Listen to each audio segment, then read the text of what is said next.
其实还有一个方法，不知道是否可行，但可以试试。楚风说道。什么方法？三圣秋天问。我来布置一座阵法，将我们4人绑在一起，看能否让我们4人进入同一座幻象阵法，而不是各自为战。楚风说道。楚风，我还想自己试试。三圣星语道。我也要自己来。三圣秋天也随之说道。你们这一次的伤已经颇为严重，这是一种提醒，下一次再失败，可能只有2个结果：一，生命危险；二，直接淘汰。楚风此话一出，三圣星语和三圣秋天都愣住了，这2个结果都是他们所难以接受的。若是你们失败，我们便也失败了。楚风补充道。那怎么办啊？三圣秋天有些慌了，他自己不想失败，更不想拖累楚风和紫菱，先用我的方法，若是行不通，也不影响你们继续挑战。楚风说道。那行，听你安排。三圣秋天道。三圣星语也默认的点了点头。楚风在治疗下，他们2人的伤势也是好了大半。随后，楚风挥手间便布置出了一座阵法，将他们4人笼罩在一起。楚风有一件事，其实没有告诉他们实话，用这座阵法，并非是他自己想出来的办法，而是他从这里观察出来的提示。这座阵法，这个方式本来就是这里提供的，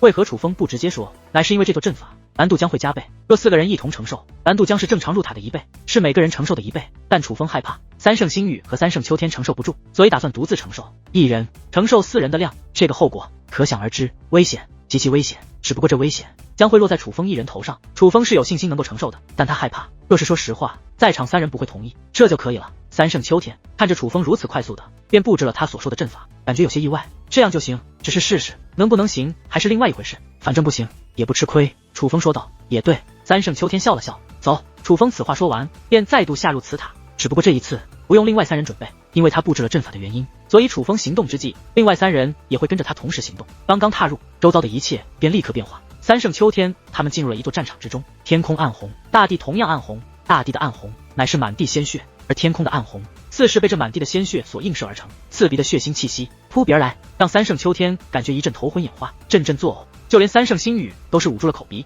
其实他们也都参加过各种考核，考核的场景之中也会呈现出真实的厮杀场景，可那终究是假的，有心理准备，但是眼下所浮现的景象却是如此的真实。这是什么地方？三圣秋天忽然放声大喊，状态有些疯狂。见此情形，楚风意识到三圣秋天并没有意识到这是幻象阵法，他觉得这一切都是真实的。于是楚风捏动法诀，一股结界之力将三圣秋天与三圣星语包裹起来。很快他们脑袋变得清醒，他们终于记起来，他们是与楚风他们来破阵的，刚刚一同进入了这里，这都是假的。楚风，我们是成功了吗？三圣秋天对楚风问道。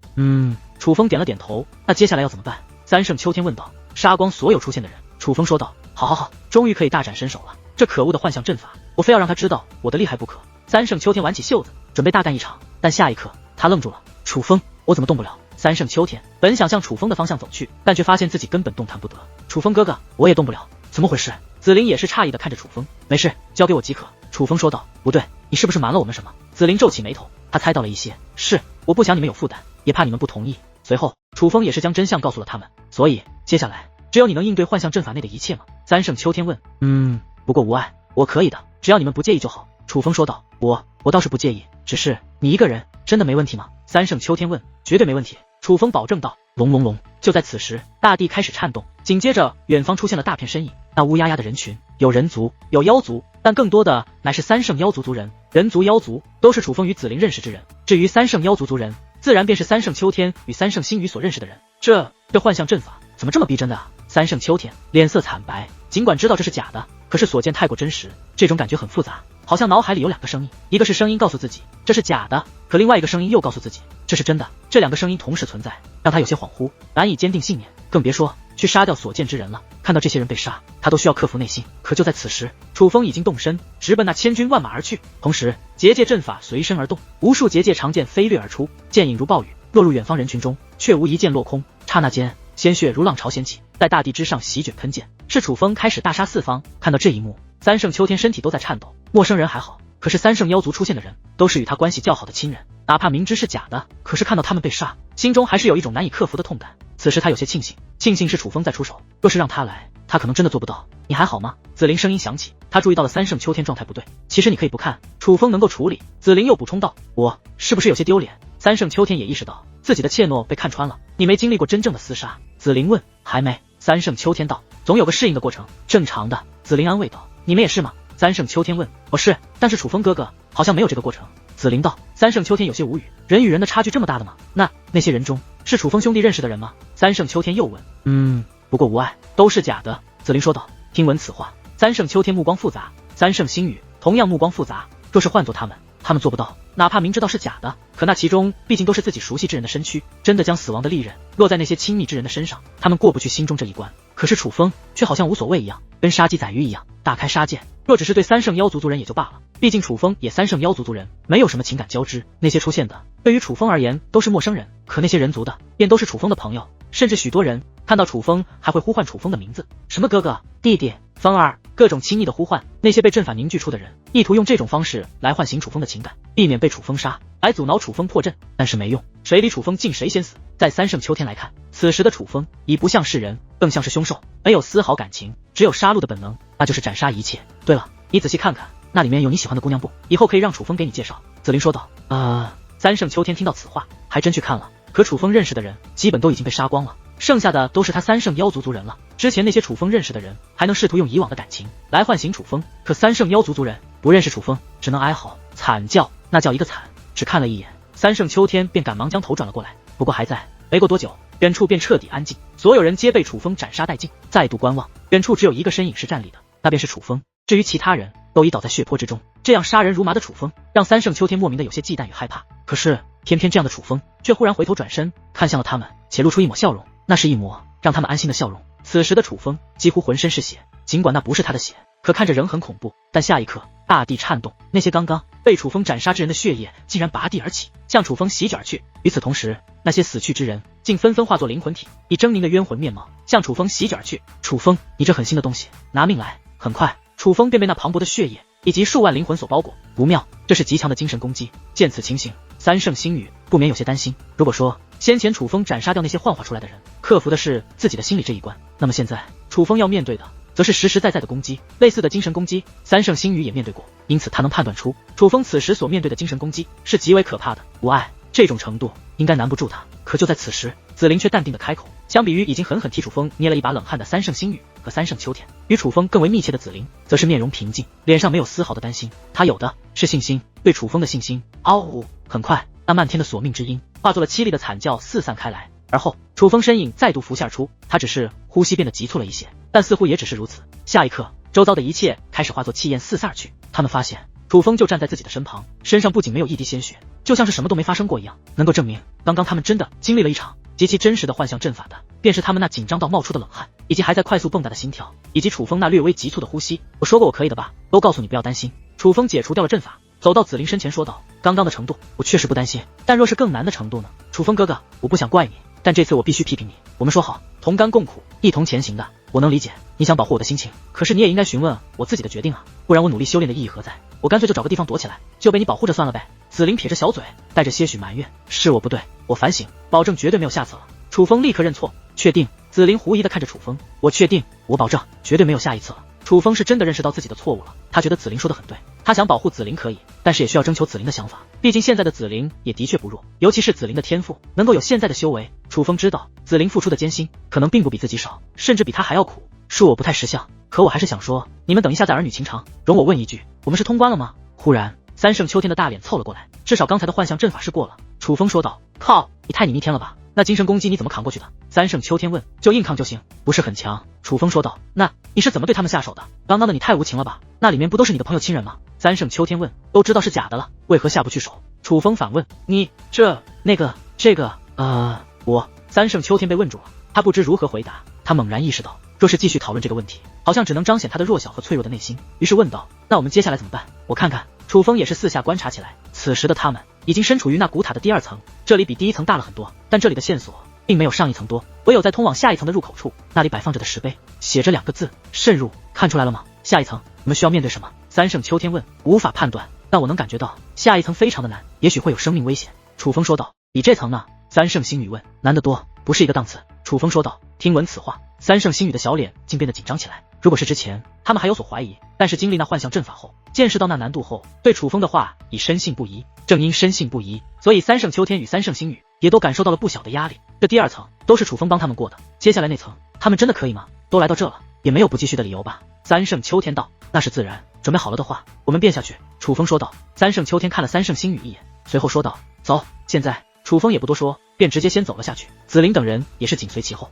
穿过结界门，他们进入了一个极为辽阔的岩洞世界，这与他们想象的全然不同。小心别乱动。可三圣秋天还来不及观察，一道防御阵法便将他们护了起来。是楚风布置的防御阵法。怎么了？三圣秋天不解地看向楚风，但出于对楚风的信任，当楚风都表现得如此紧张之后，他更是吓得向楚风靠近，紧紧地靠着楚风，那距离比紫菱距离楚风都要更近，就差进入楚风身体了。但同时他也是真的不解，这里与其说是一个岩洞，不如说是一个浩瀚无边的地下世界，四面八方都是无边无际的感觉，以他们的视线竟根本看不到头。而在他们所在的位置是一个小型深坑，之前应该是个湖泊，但现在湖内已经干枯，除此之外便是密密麻麻的复杂纹路，印刻在岩洞各处，尤其是他们所在的水池之中，那符咒纹路最为密集，也最为复杂。楚风什么都没说，而是紧张地打量着周围，因为楚风第一眼就看出来这里是个什么地方。这里本是一座炼化大阵，极其可怕的炼化大阵。看到这座炼化大阵的时候，楚风似乎明白前面2层存在的原因了，那是筛选，就像是大厨对精品食材的挑选，最终目的是为了制作一道美味，而他们其实就是被精心挑选的食材。但是令人匪夷所思的是，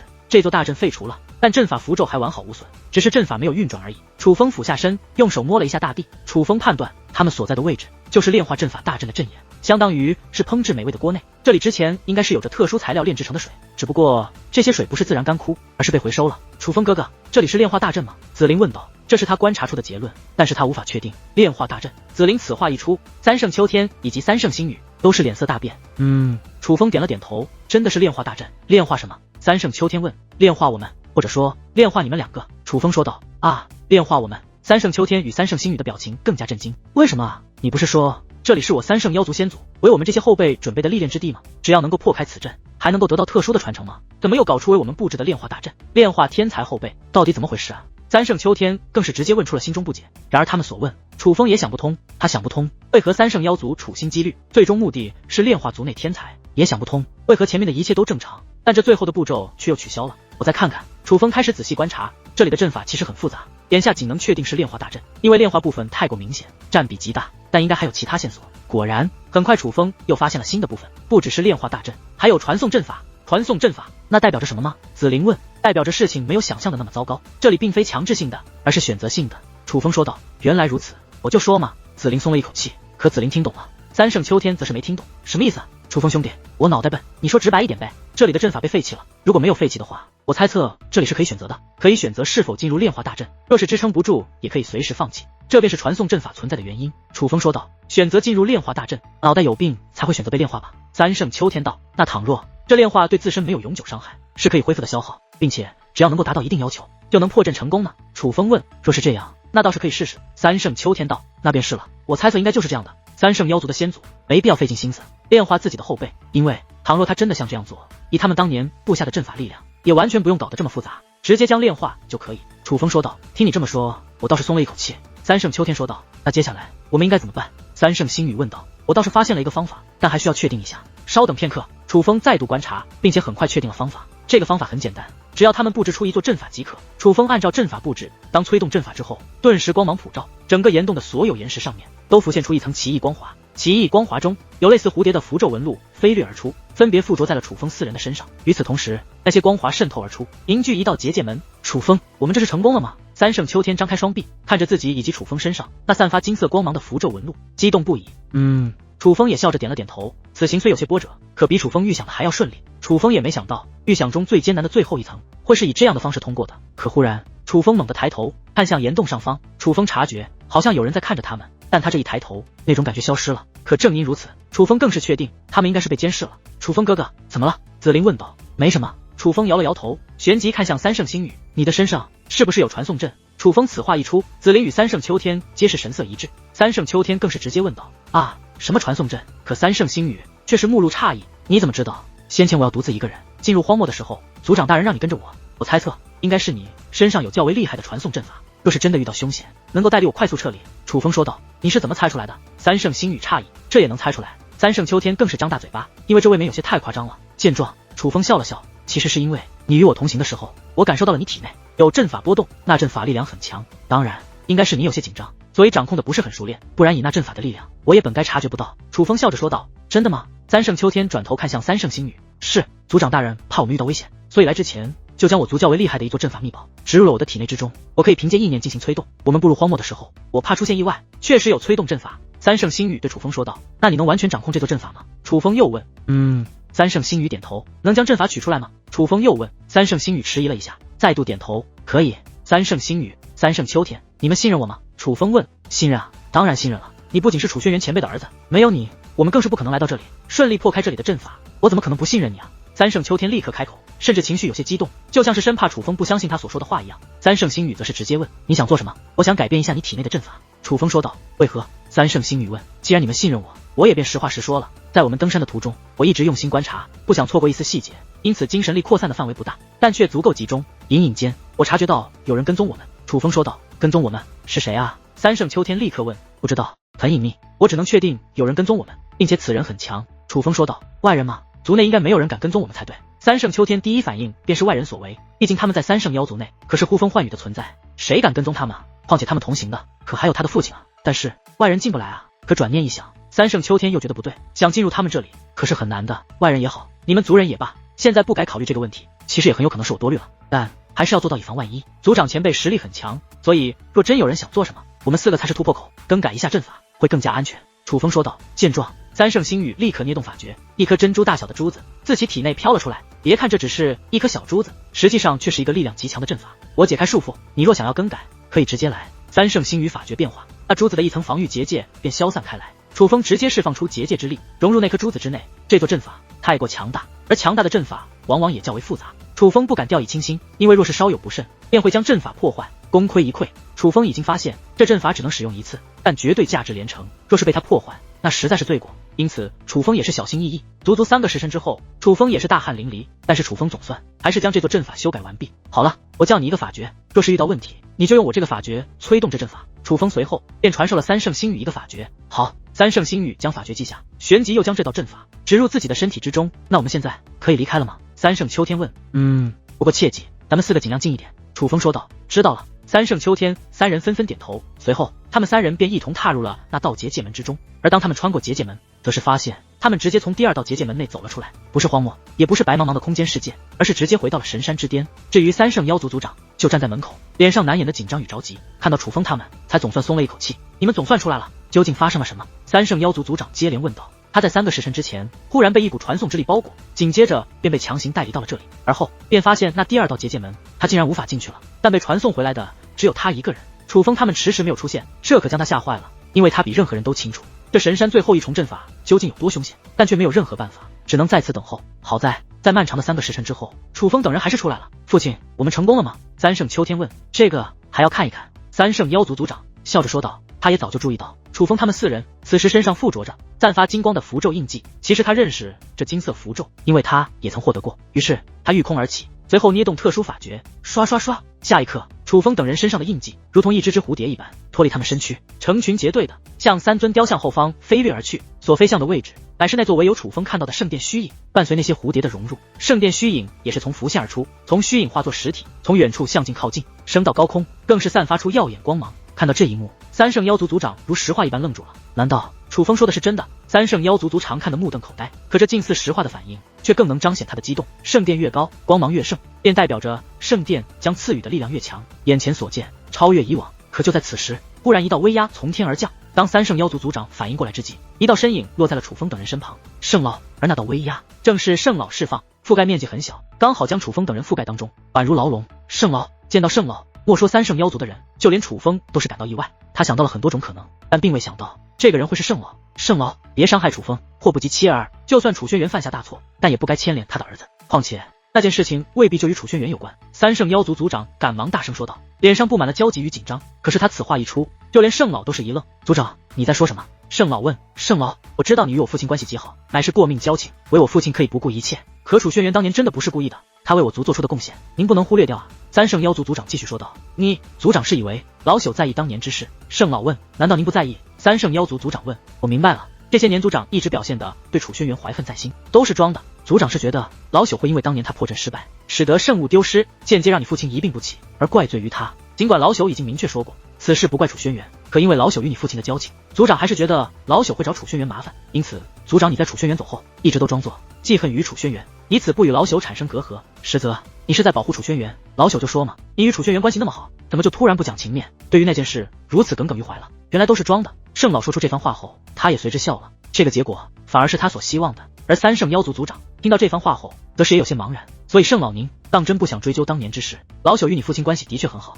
但也绝非不明事理之人。那件事本来就与楚轩辕关系不大，老朽岂会罪责于他？圣老反问，既然不是因为楚轩辕，那圣老您这是干嘛？三圣妖族族长问。老朽是有一事想与族长商量。圣老道，什么事？您直接说即可，何必这样？三圣妖族族长问。此事非同小可，是关于我族是否要离开此地。圣老道，听闻此话，三圣妖族族长明白了圣老的意图，他的面色也变得格外凝重。圣老，您是知道的，当今武者不谈，远古家族已离开各自镇守之地，唯我三圣妖族还困守于此。我三圣妖族远古时期的确辉煌无比，但那是先辈们打下的江山与名声，与我辈并无关系。若想重振三圣妖族雄风，只能去抢去争，否则当今时代将无我三圣妖族立足之地，三圣妖族注定要被世人遗忘。圣老，难道这是您所希望的吗？三圣妖族族长问道。圣老并未立刻回答，而是转头看向楚风。楚风，你先前踏入那最后结界门之前，说通过结界屏障阅读出这里乃是我三圣妖族的一处历练之地，此事是否确定？确定，其实很快就会真相大白。楚风说道。按照他所阅读出的内容来看，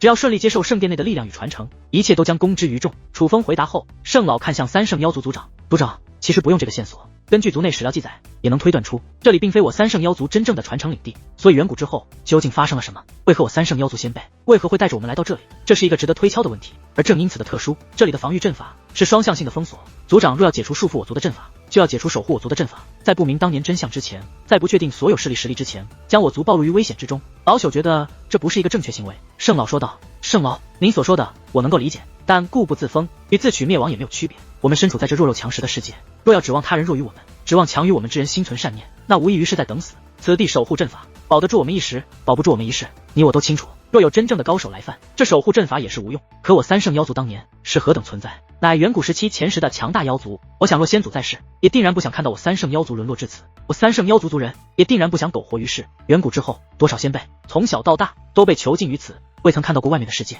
难道您希望秋天、星宇他们也守着这样一个阵法世界，度过他们的一生吗？我知道您不想离开，是想保护他们，可您有没有问过他们是否愿意？三圣妖族族长反问。听闻此话，圣老神色一顿。圣老，我不怕危险，我想出去看看，就算死，我也想死在外面。三圣秋天看着圣老，眼中有坚决也有祈求。坚决是对外面的向往与渴望，祈求是希望圣老能够赞同。圣老，我与秋天同样想法。三圣星宇看向圣老的目光与三圣秋天几乎一样，这样的目光看得圣老大脑空白，就仿佛坚定的某些东西被击穿了一样。他所思考是为族人好，但若族人不认可，那便不是真的好。唉，忽然圣老叹了一口气，旋即内覆盖楚风等人的威压也随之散去。老朽以下犯上，请族长责罚。圣老说话间便准备跪下，可下一刻三圣妖族族长便来到了圣老面前，将圣老搀扶了起来。圣老，连我都是您看着长大的，可能有些想法我们并不相同，但您对我族的重要性是无可替代的。在我心中，您永远是前辈，而不是下属。而且就算我得到这力量，也会征求所有族人的意见，大家可以自行决定。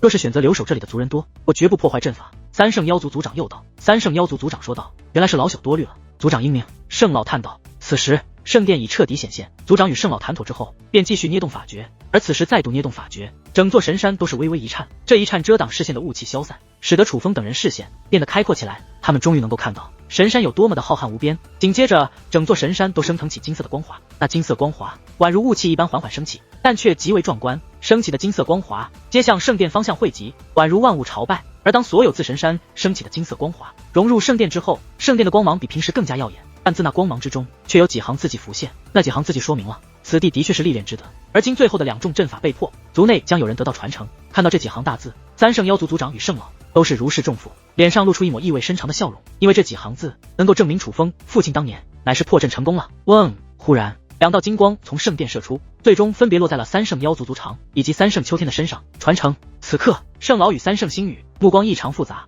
有狂喜也有惊色。楚风与紫菱只是看个热闹，可是他们却能够感受到那金光之中蕴藏着怎样的力量，那乃是血脉之力。当这股血脉之力进入体内，这对于他三圣妖族而言必然将有着极大的帮助。当这两道光束彻底融入二人体内之际，三圣妖族族长以及三圣秋天都是气喘吁吁，感觉不可思议。父子二人第一时间看向对方。父亲，我们是得到了传承吗？三圣秋天问。不要怀疑，我的好儿子，我们父子都得到了传承。三圣妖族族长笑着说道。可为什么是我？三圣秋天却是看向了三圣星宇，他感觉过意不去，因为他清楚三圣星宇才是当今三圣妖族天赋最好的天才。可三圣星宇脸上没有丝毫嫉妒，反而是露出欣慰笑容。我说过，先祖真不会出错，他在为三圣秋天获得传承而感到高兴。隆隆隆，而就在此时，天地之间传来阵阵轰鸣，那轰鸣似是猛兽发出的低沉咆哮。与此同时，圣殿周遭也是出现空间波动，一股极其强大的力量正在蓄势待发，即将从圣殿内释放而出。来了，是圣殿的力量，真是好大的动静啊！三圣妖族族长异常兴奋。如果说对于先前的传承他是陌生的，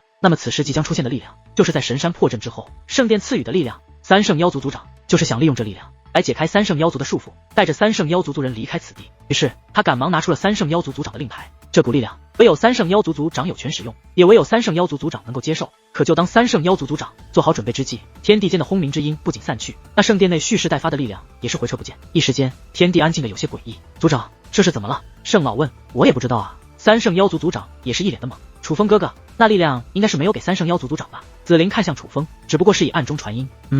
不知是何原因，这力量的赐予被终止了。楚风说道。眼下，三圣妖族族长再度拿出令牌，反复琢磨，可大局已定，圣殿没有丝毫反应。我明明什么都没做错，为何会突然终止呢？应得的力量去了哪里？三圣妖族族长十分不解，同时有些焦急，甚至懊恼。破解神山最后一重阵法，获得传承乃是意外惊喜，但是他最初目的便是得到力量，利用力量摆脱束缚。莫非是神山不想三圣妖族离开？紫菱以暗中传音与楚风讨论，不排除这种可能。楚风说道。同时，楚风将目光投向了圣殿。此时圣殿大门已开，只是三圣妖族族长没有进去。楚风也不好意思进去，但是那门并非结界门，所以开启后，楚风能够通过入口，大概能够看到里面情况的。圣殿内的景象就像是一个祭祀大殿，最中间的位置摆放着几十个罐子，就像是供着祖宗一样。而看到那些罐子，楚风则是有一种莫名熟悉的感觉。可忽然，楚风发现在那摆放罐子的角落有一个位置空缺了，说明有一个罐子不见了。难道说，这一刻他猛然想起来，他当初进入神山也曾捡到过一个罐子，那罐子与这些罐子一模一样。当时楚风打开罐子，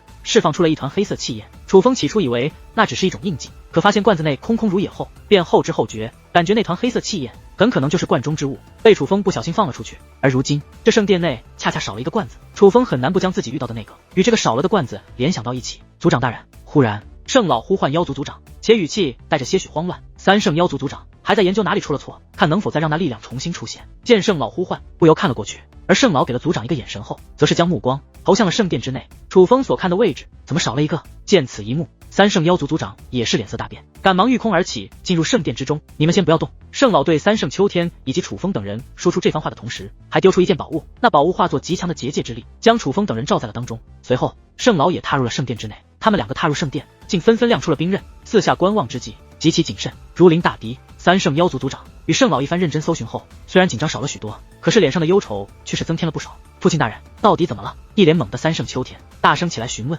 听到呼唤，圣老这才想起楚风他们，解除封锁楚风他们的宝物。三圣秋天与三圣星宇立刻御空而起，进入圣殿之内。见状，楚风与紫菱这才踏入圣殿之中。前辈，这些是什么？楚风直接询问。这些其实也算是我三圣妖族的圣物。随后，根据三圣妖族族长所说，楚风也是明白了这些罐子内大体的情况。圣殿本就是存放圣物的地方，只不过真正的圣物并没有摆在台子上面，而是摆放在大殿的中央。至于这些台子上的是仅次于圣物的存在，它们具体是什么，三圣妖族族人也不清楚。不过三圣妖族知道，这些罐子对三圣妖族极其重要，并且其中蕴藏着未知的力量。这便是三圣妖族族长以及圣老发现少了一个罐子后如此紧张的原因。他们还以为是罐子内的存在破罐而出，就在圣殿之内潜藏着。若是那未知的力量脱离罐子，可是很危险的事情。但现在来看，似乎与他们猜想的不太一样，不是罐子内的存在破罐而出，更像是整个罐子被人拿走了。奇怪，怎么会好端端的不见了？楚风，你能帮我们观察一下吗？好端端的怎么会少了一个？三圣妖族族长看向楚风。其实楚风想说，这个罐子很可能是当初他踏入神山的时候遇到的，罐子内的存在多半是被自己放跑了。至于罐子，现在其实就在楚风的乾坤袋内，但是楚风想了一下，还是不说了，因为楚风想到了一个可能，搞不好这个罐子的丢失与自己的父亲有关。如此重要的罐子，恰巧出现在楚风当年出现的位置，怎么会有这样巧合的事？只有一种可能，那是他父亲安排好的。前辈，我来观察一下吧。尽管不能实话实说，但是楚风还是装模作样的观察了起来。而很快，楚风便发现这圣殿也是一座大阵，并且是主阵眼，阵法力量则是分别汇集向了那些罐子，但最主要的阵法力量汇集向了大殿中间，也就是三圣妖族族长所说原本摆放圣物的地方。楚风虽然无法看穿罐子，不知道里面究竟摆放着什么，可现在楚风有了一种猜测，罐子内是生命体，这处历练之地必须要由三圣妖族族人参与，外人只是辅佐，最终的阵法又是炼化大阵，这些串联在一起，楚风想到了一个可能，这些所谓圣物需要进行淬炼或者特殊的饲养，而三圣妖族便是用来淬炼饲养的原材料。至于为何，很可能是为控制，是三圣妖族想要唤醒以及控制这些罐子内的存在。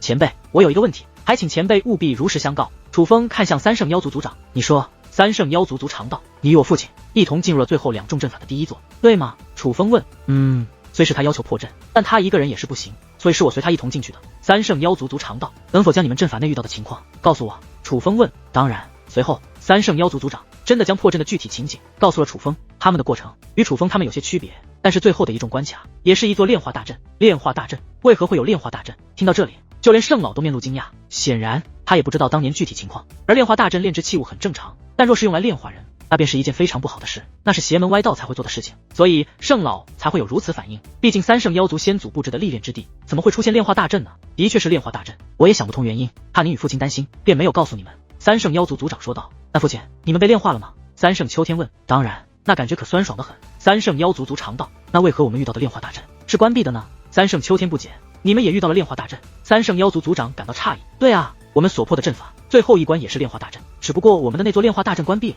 三圣秋天说道：“关闭了，难怪。”三圣妖族族长道：“父亲大人，难怪什么啊？”三圣秋天问：“难怪你们出来会安然无恙，当初你父亲以及楚风父亲可是差点死在里面。”三圣妖族族长说这话的时候，脸上涌现出一抹后怕，这抹后怕更是能够说明当年的惊险程度。但很快他又看向楚风：“楚风，你为何询问这些？”族长前辈，我有一个大胆的猜测，这历练之地真正的存在意义，恐怕不只是传承那么简单，于三圣妖族而言，还有着更重要的意义。一切的一切都是为了筛选出优秀的三圣妖族族人。至于最后的炼化大阵，则是提取出特殊的力量，用来唤醒或是掌控圣物。楚风说道：“唤醒圣物。”听闻此话，三圣妖族族长与圣老都是若有所思。不仅如此，我觉得唤醒圣物这一步骤，在当年我父亲与您破解阵法的时候就已经完成了，也正因你们已经做到了，所以才导致圣物苏醒，只是为何离开，便不得而知。前辈，能否为我讲述一下当年是如何发现圣物丢失的？楚风问道。当年我与你父亲破开阵法之后，便回到了山巅，随后圣殿浮现，传授了我父亲阵法力量，但紧接着圣殿大门开启，便发现承载圣物的器具碎裂，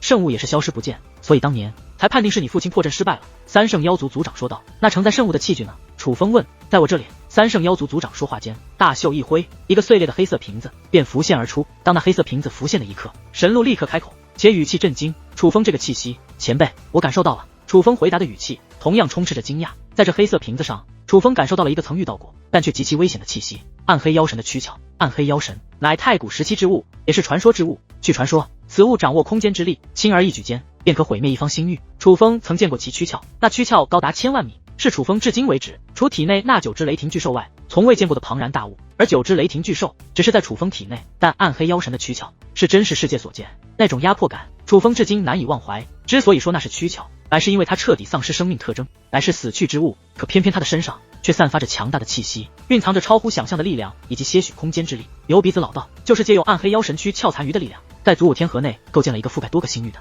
多个世界的传送阵法。那传送阵法远胜过远古传送阵，但牛鼻子老道也说过，此物极其危险，不可贸然借用其太多力量，便足以证明，哪怕牛鼻子老道构建出了那样强大的传送阵法，可却也只是借用了暗黑妖神躯壳为数不多的力量而已。仔细想想，躯壳已经是如此恐怖，若是灵魂尚在，那传说中能够轻易毁灭星域，恐怕就绝对不只是传说了。前辈，难道说三圣妖族的圣物封闭的乃是暗黑妖神的灵魂？楚风问。很有这种可能，神鹿说道。前辈，您见多识广，帮我分析一下。楚风说道。暗黑妖神本就是传说，本神也只是见过画像，如何确定，你自己定夺吧。但倘若真是暗黑妖神的灵魂，那你可千万小心，莫说现在的三圣妖族，就算鼎盛时期的三圣妖族，也可能有被屠灭的风险。对了，既然无法确定，便也不要告诉三圣妖族，这圣物可能是暗黑妖神的灵魂，毕竟防人之心不可无。神鹿说道。多谢前辈提醒。对了，那您能感觉到这方世界有什么强大的存在吗？会不会那圣物还在神山之中，并未离开？楚风问。但神鹿却并没有再继续回应。前辈，聊一会啊，何必这么高冷？楚风继续追问。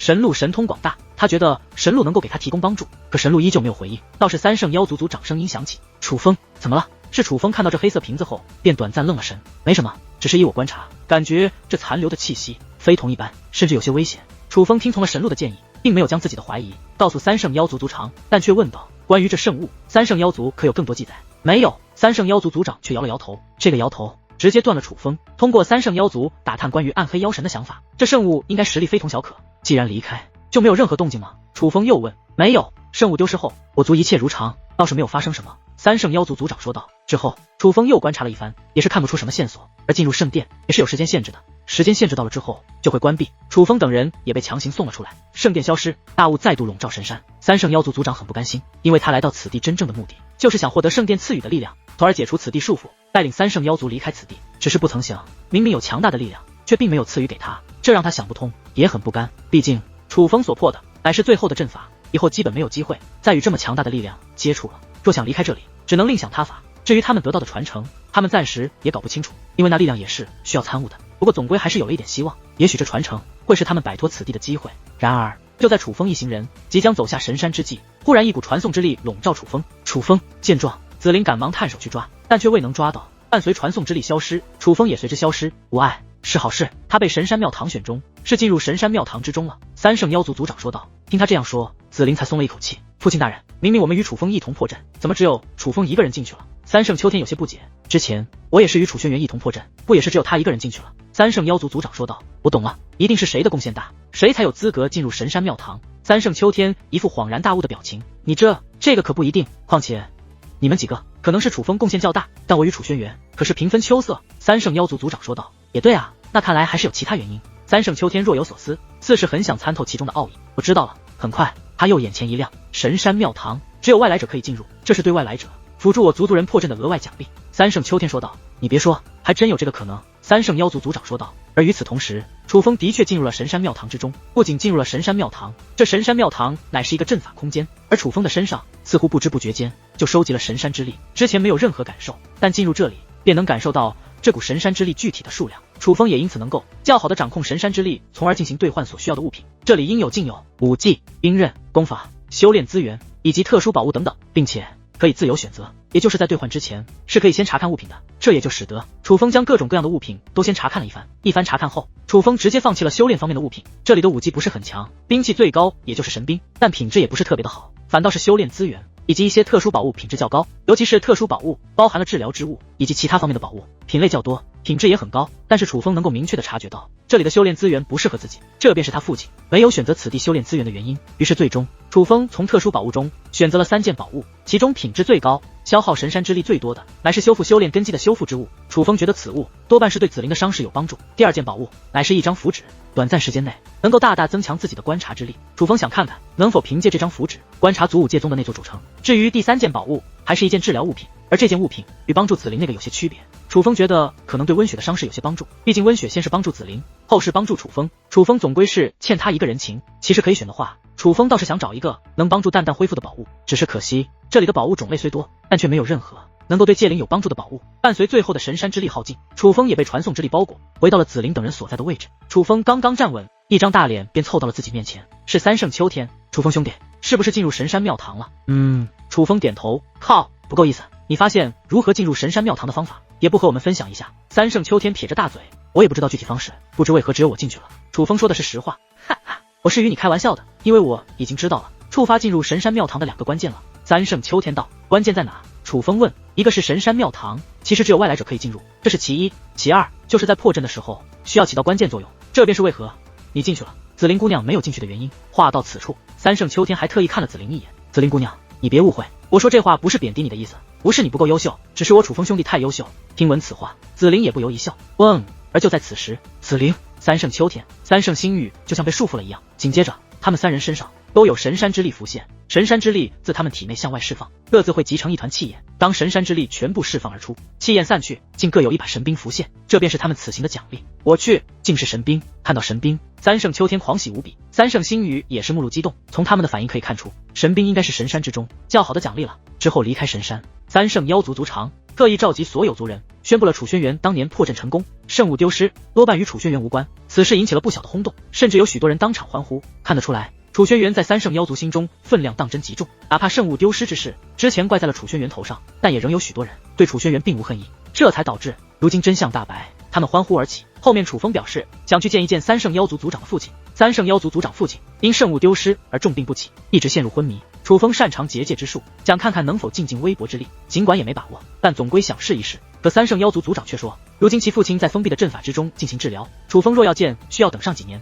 楚风自然没有这个时间等待，于是决定离开。三圣妖族对楚风皆表现出了不舍，也都极力希望楚风与紫菱多留一段时间，可楚风却以有要事为由准备离开。实际上楚风也的确是有要事在身，三圣妖族城内有一座传送阵，可以直接送楚风他们离开神山世界，无需走来时之路。眼下三圣妖族除去闭关族人外，几乎所有族人都来相送，场面那叫一个壮观。这也是楚风第一次在远古家族的身上感受到如此热情与友善，由此判断并非所有远古家族都对当代武者具有敌意，因为太过热情，三圣秋天更是声泪俱下，一把鼻涕一把泪。行了，行了，别哭了，你见楚风才多久？丢人不知道的还以为你爱上他了呢。见自己儿子如此，三圣妖族族长皱着眉头，可三圣秋天却擦了一把鼻涕，嚎啕起来。圣老都与我说了，您当年第一次与楚轩辕前辈分别，也哭了，明明都是重情之人，又何必说我？你这……三圣妖族族长一时无言，因为三圣秋天所言属实。秋天兄，我们还会再见。楚风笑着拍了拍三圣秋天的肩膀。楚风。而就在此时，三圣星宇忽然对楚风开口，能否答应我一件事？可是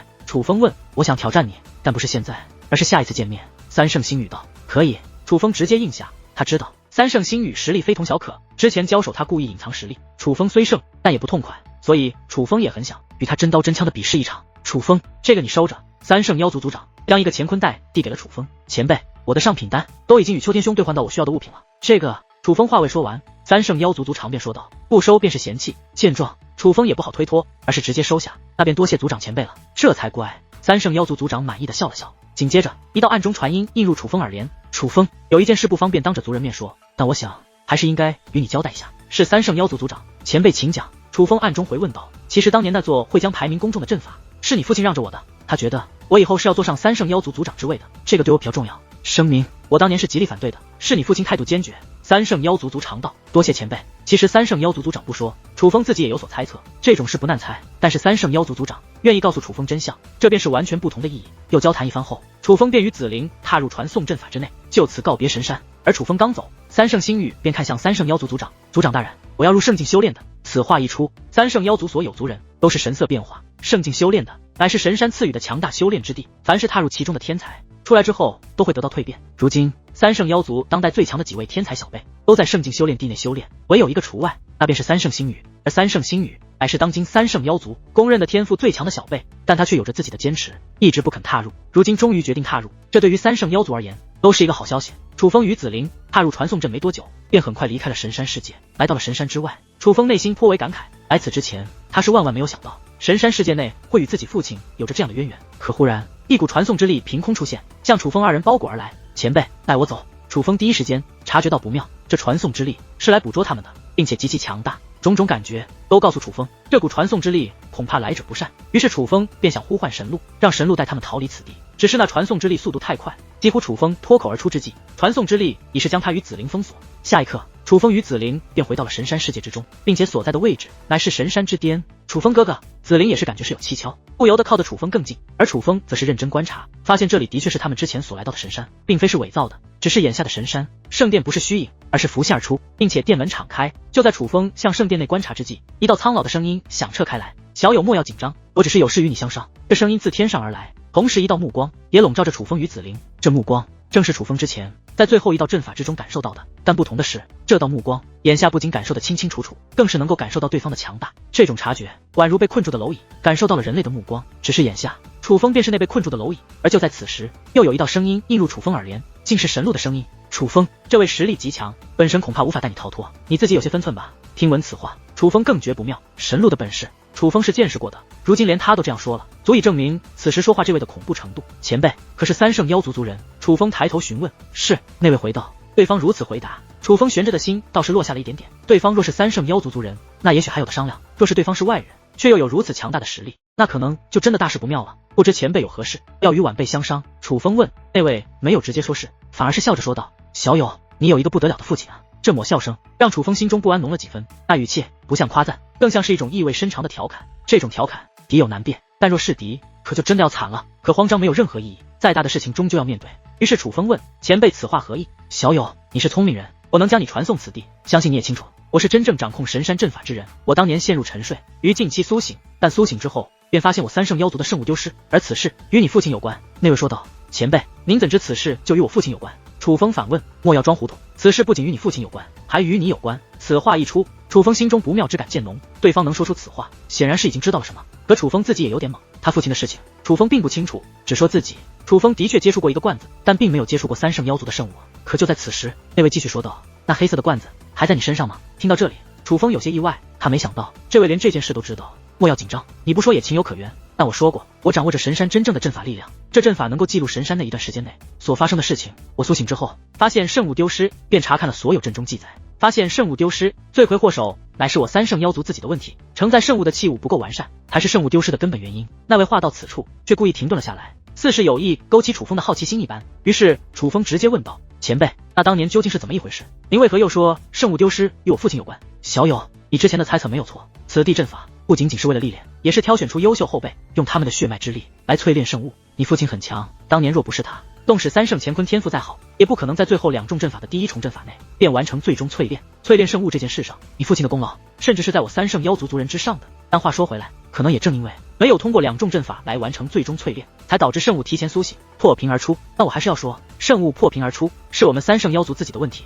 是我们打造的承载之物有不足。不过圣物破屏而出时，圣殿还未开启，圣物当时尚还弱小，害怕被抓，便躲入了其中一个黑色罐子之中。听到这里，楚风便知道为何对方说圣物丢失与自己父亲以及自己有关了。原来那黑色罐子内便是圣物，也就等于说楚风当初放走的很可能是暗黑妖神的灵魂。好巧不巧，后面圣殿开启，你父亲与三圣乾坤一同进入圣殿内查探情况。虽然当时2人关心的皆是圣物的丢失，但你父亲应该也是发现了那黑色罐子的异样，所以后来你父亲又特意潜入我神山之中，进入圣殿，将那罐子取走，且在罐子上布下血脉阵法，趁着罐内之物虚弱时更改罐内之物意识。他引你入我神山，将罐子摆放在你能接触的地方，只要是你打开的罐子，罐内之物是你第一个接触的，他便会认主于你。那位说道：“认主于我？”楚风惊讶，就算不会真正的认主于你，也会对你产生特别的感情。经过我的观察，你父亲布下的血脉阵法融合了太古时期的强大宝物，那效果不可能弱。当然，我相信你父亲只是发现了罐子的异样，他也不会想到那罐子内会是三圣妖族丢失的圣物。不过就算你父亲不知道那是圣物，但也知道那罐子于三圣而言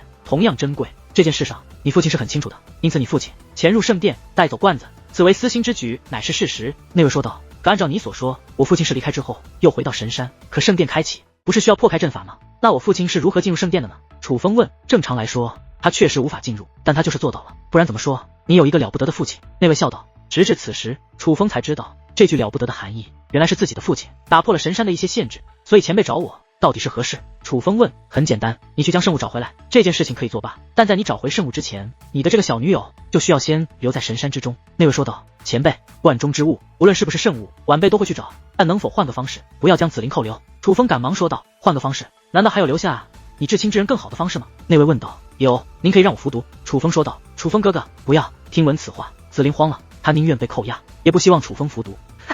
可此时那位却是笑了起来。服毒，这倒是一个好方法，既然如此，那我便满足你。话音落下，虚空之上顿时乌云密布，随后那漫天乌云汇集到了一处，凝聚出一颗黑色丹药。黑色丹药向楚风漂浮而来，所过之处空间都尽是裂痕。此丹散发着无比可怕的气息，仿佛可以轻易摧毁无数生命。楚风若是将此丹服下，若无解药，必死无疑。前辈，我愿意留下，不要让楚风服毒。见状，紫菱对着虚空祈求，可那位却不理会，丹药径直地飘向了楚风。前辈，可要说话算话，我服下此毒，放我与紫菱一同离开。楚风握住毒丹说道。服下此丹，我就放你们2人离开。那位说道。而楚风直接将那毒丹塞入口中，但下一刻，楚风的表情却是僵住了。他发现那丹药看着危险，实则并无毒性，反而是一件非同一般的修炼之物。如今此丹入体，不仅没有对楚风造成丝毫威胁，反而化作蕴藏修武之道的天地能量，融入楚风体内。而此时，那位再度大笑起来。前辈，您……楚风望向虚空，已经明白对方是试探，可为何？难道三圣妖族真的全员浩然？如此强大的存在，真能包容圣物被外人骗走之事？楚风哥哥，此时不明真相的紫菱已来到楚风身前，满眼担心。我没事，那丹不是毒，而是修炼之物，不信你查探一下。楚风抓起紫菱的手，放在自己的胸口，随后自己有意展现体内状况，传递给紫菱。感受到紫菱体内那磅礴的修炼之物，紫菱也是终于松了一口气，赶忙对着虚空施以大礼。多谢前辈。楚风也同样施以一礼。活得久了，见得多了，对于你们这种具有天赋却又能为对方牺牲自己的后辈，很难不欣赏。当然，我此举更多的是想为我三圣妖族结个善缘，你与你父亲都是难得的天才后辈，日后必有一番作为。至于生物，我还是那句话，圣物丢失我三圣妖族负首要责任。小友，只要你能将圣物找回，我会给予新的奖励。那位说道。多谢前辈宽宏大量，此事晚辈也有不可推卸的责任，定会全力以赴找回圣物。楚风是发自内心的感谢，只说他自己的行为，楚风确实觉得有过错之处。前辈，为了能够更快的找到圣物，关于圣物可否再提供晚辈一些线索？楚风询问。圣物为黑色气焰，是能够幻化人形或者其他器物的，且具有极快的修为成长速度，并且嗜杀成性。圣物离开神山，必然会大开杀戒，以快速成长，不可能一点线索都没有。并且因为你父亲布下的阵法，他若见到你，多半不会攻击你，你按照这个去找，定能找到。那位说道。而听闻此话，楚风内心一震，他想到了一个存在，与这位所说简直一模一样，那还是楚风。刚回到楚氏天族的时候，大千上界出现了一个魔物，那魔物滥杀无辜，楚氏天族一直追杀于他。楚风曾同去追查，便遇到了一个小女孩，那小女孩看着实力滔天，楚氏天族根本不是对手。当时的楚氏天族包括楚风，本该全军覆没，可在那生死之际，神奇的一幕发生了。当楚风靠近小女孩之后，他就像是唤醒了良知一般，不仅没有伤害楚风，反而直接离开了。自那之后，大千上界便没了那小女孩的消息。直到后来，楚风在九魂天河遇到了那小女孩，那时的小女孩正在被狱中的地狱使抓捕，她原本躲了起来，可当地狱使想在楚风体内种下狱阴的时候，那小女孩竟然出现，她是为救楚风而来。只是奈何，当时的小女孩不是地狱使的对手，被地狱使抓到了。在楚风的印象中，地狱使将宋允和小女孩都带往了狱中。当时楚风还不解，为何这个小女孩会对自己如此友善？倘若这位所说靠谱，那一切就解释得通了。几乎也可以确定，那个小女孩便是三圣妖族丢失的圣物。只是眼下有一点不明白，盛在圣物的容器上，楚风感受到了暗黑妖神的气息，但是无论是当属的罐子放出的黑焰，以及后面见到的小女孩，楚风却都感受不到暗黑妖神的气息。当然，现在这些不是重点，重点是这位已经明确说了，黑色罐子内的就是圣物。楚风按照他的要求寻找，小女孩就首要目标。前辈，圣物若是找回，应当怎么样处置？楚风询问。那个小女孩曾帮过楚风，楚风还是比较关心她的下场的。圣物于我三圣妖族而言有着大用，但绝对会得到我三圣妖族的尊重。圣物回到三圣妖族，远比在他流落外面要好得多。那位说道。晚辈不会辜负前辈信任，定会将圣物找回。楚风说道。去吧。那位话音再度响起，一道传送之力便包裹了楚风与紫菱。传送之力消散，楚风与紫菱已是回到了神山之外先前所在的位置。楚风哥哥，我们去啊？紫菱问。他的表情仍有些后怕，毕竟刚刚的经历让他意识到三圣妖族内有着极为强大的存在。那位幸亏没有敌意，否则此次不是他遭难，便是楚风倒霉。还有些地方我想去看看，不过还是先回卧龙武宗吧。楚风说道。旋即便催动传送令牌，向卧龙武宗回去。楚风害怕借天染捷足先登，如今既然有了观察的宝物，他想去试一试，看看能否先一步进入祖武界宗主城之中。与此同时，神山之巅，原来在神山上空还有着一座比圣殿更加恢宏壮丽的宫殿。宫殿大门敞开，而在大殿门前的虚空上站着一道身影，此人苍老无比，老年斑与深邃的皱纹布满所有肌肤，他必然存在无数岁月，但是若仔细观看，便能看出他与立在神山之巅三尊雕像中间那位长得有着几分神似，因为他也有着三只眼，但不只是三只眼而像，是五官中能找到相似的痕迹。居然真的将毒丹换成了修炼之物，这可不是你的性格。忽然在其身后的大殿之中传来了一道苍老且嘶哑的声音，那声音有些虚弱，就像是身负重病一般。不是你说的那个叫楚轩辕的小辈，如今在第九道天河内也有了极强的表现，日后成就难以估量吗？三眼老者转身看向殿内，而他的声音与先前和楚风对话的那位声音一模一样。本尊于第九道天河内的留下的阵眼大多遭到了破坏，如今所能得到的消息也是微乎其微，可但凡是关于那楚轩辕的消息都是非同小可之事。那小鬼确实强得可怕，实力深不见底，况且抛开楚轩辕不谈，他的这个儿子同样很不简单，还在小辈便有如此洞察力和手段，这可比他父亲当年还要厉害。我三圣妖族当代小辈已是历代最强，但却没有一个能与此子相比，若是正常成长，恐怕真的会是青出于蓝。从未来的角度来看，这对父子确实不该得罪，应当结交。殿内再度传来苍老的声音，堂堂妖族最强界灵师却说出这番话，若被旧友听到，怕是会被笑话啊。三眼老者笑着叹道。时代变了，尤其咱们两个如今这残破的身躯，说不定将来还真的要依仗他们。殿内那苍老的声音笑道。